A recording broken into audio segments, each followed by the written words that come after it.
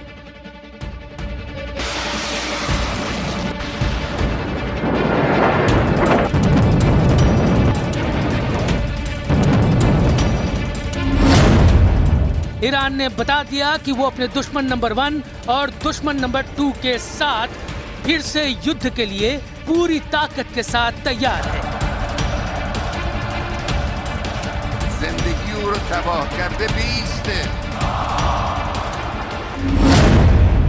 Iran के सर्वोच्च नेता अली खमैनी ने कह दिया कि ईरान झुकेगा नहीं, ईरान डरेगा नहीं, और ईरान से अब कोई टकराएगा तो बचेगा नहीं। Well, I think one thing President Trump is very good at is always keeping all of his options on the table, and airstrikes would be one of the many options that are on the table for the commander-in-chief. Diplomacy is always the first option for the president. He's told all of you last night that what you're hearing publicly from the Iranian regime is quite differently from the messages the administration is receiving privately, and I think the president has an interest in exploring those messages.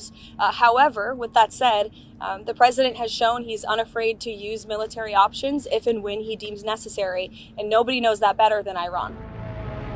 Khamenei और उनके कमांडरों का रुख देखकर साफ लग रहा है कि न अमेरिका और न ही इजराइल के लिए ईरान से निपटना आसान होने वाला है, क्योंकि एक तरफ रूस से भारी समर्थन मिलने के बाद ईरान लगातार अमेरिका को आंख दिखा रहा है, तो दूसरी तरफ इजराइल के लिए उसने अपनी नई मिसाइल तैयार करके रखी हुई है।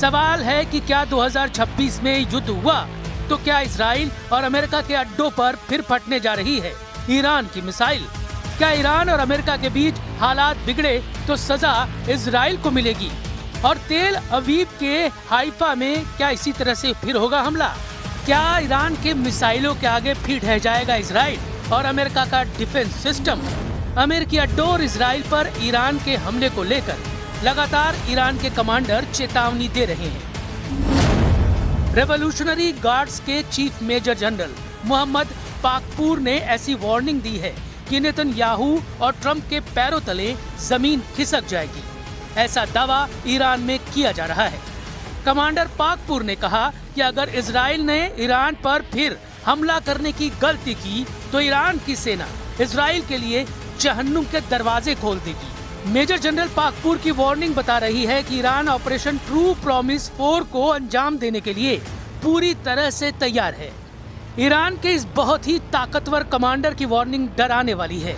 सर्वोच्च नेता अली खमनेई की चेतावनी के साथ साथ एक कमांडर ने डबल फ्रंट वाली चेतावनी दी है और कहा है कि 13 दिन के युद्ध के बाद अगला हमला दुश्मनों की जड़ें हिला देगा। जाहिर है खमैनी और उनके कमांडरों का इशारा इजराइल और अमेरिका की तरफ है। मेजर जनरल मोहम्मद पाकपूर को मेजर जनरल हुसैन सलामी की मौत के बाद IRGC का कमांडर बनाया गया।